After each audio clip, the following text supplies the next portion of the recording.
ओम नमो भगवते वासुदेवाय। अब तक कार्तिक महात्म्य के 10वें अध्याय में हमने कलहा राक्षसी और धर्मदत्त की कथा को सुना। अब 11वां अध्याय प्रारंभ करते हैं। इतनी कथा सुनकर शौनक ऋषि सूत जी से बोले, हे सूत जी, कृपा कर अब कार्तिक तथा तुलसी का महात्म्य कहें।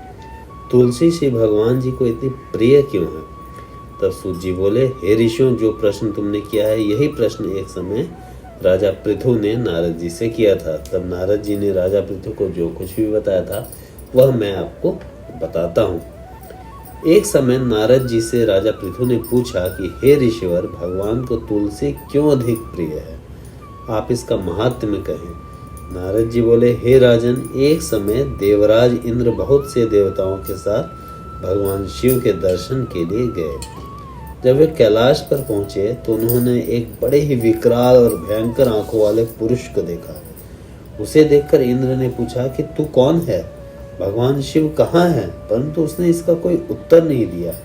कई बार पूछे जाने पर भी जब उस व्यक्ति ने इसका उत्तर नहीं दिया तो देवराज इंद्र ने क्रोध में आकर अपना वज्र उसके कंठ पर दे मारा, जिससे उसका कंठ नीला पड़ गया, परंतु इंद्र का वज्र भी भस्म हो गया।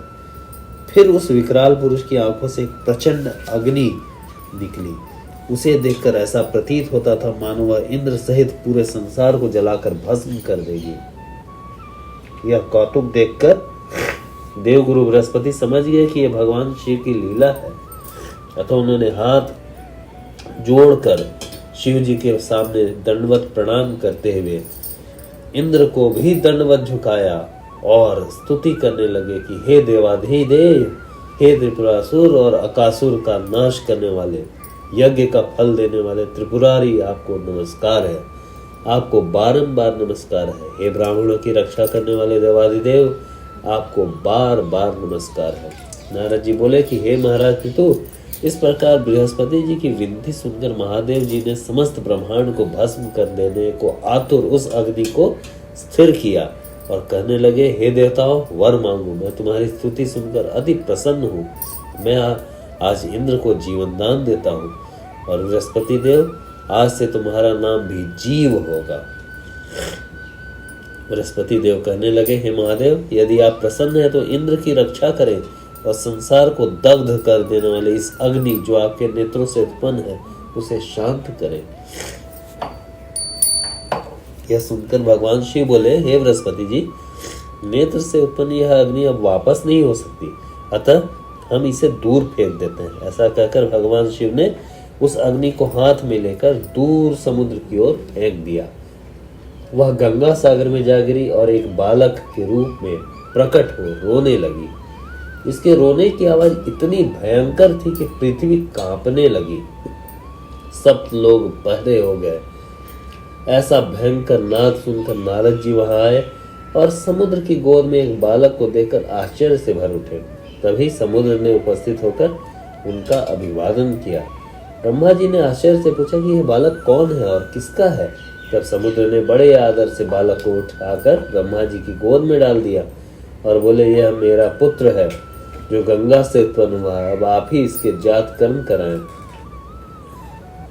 ब्रह्मा जी की गोद में जाते ही उस बालक ने ब्रह्मा जी की दाढ़ी पकड़कर उमेठ दी। इससे ब्रह्मा जी को अत्यधिक पीड़ा पहुंची और उनकी आंखों से आंसू आ गए। अतः उसके हाथ से दाढ़ी छुड़ाकर उन्होंने कहा, इसने हमारी आंखों से जल निकाला है, इसलिए इसका नाम जलंधर होगा। और भगवान शिव के अतिरिक्त यह किसी के हाथों से नहीं मरेगा, क्योंकि इसकी उत्पत्ति शिव के अंश से ही हुई है। यह तत्काल ही युवा हो जाएगा। ब्रह्मा जी के वचन के अनुसार वह बालक तुरंत ही युवा हो गया। तब ब्रह्मा जी ने दैत्य गुरु शुक्राचार्य को बुलाकर उसका राज्याभिषेक कराया और अंतर्धान हो गए। इसके बाद समुद्र ने काल नेमी की कन्या वृंदा के साथ उसका विवाह कर दिया। वृंदा अति पवित्र एवं अत्यंत सुंदर थी। परम सुंदरी वृंदा के साथ विवाह कर जलंधर प्रसन्नता पूर्वक दिन व्यतीत करने लगा। वृंदा उसके हृदय से सेवा करती और सदा उसके सुख का ध्यान रखती थी। वह पतिव्रता थी। जब भी जलंधर घर में आता तो वृंदा प्यार से भोजन परोसती और अपने हाथों से पंखा झेलती, उसे पाद्य, अर्घ्य और आचमन अर्पण करती। वह अपने पति को नारायण समझकर उसकी सेवा करती रहती। इस प्रकार 11वें अध्याय की कथा हमने सुना और कार्तिक महात्म्य का 12वां अध्याय कल हम लोग अब करेंगे।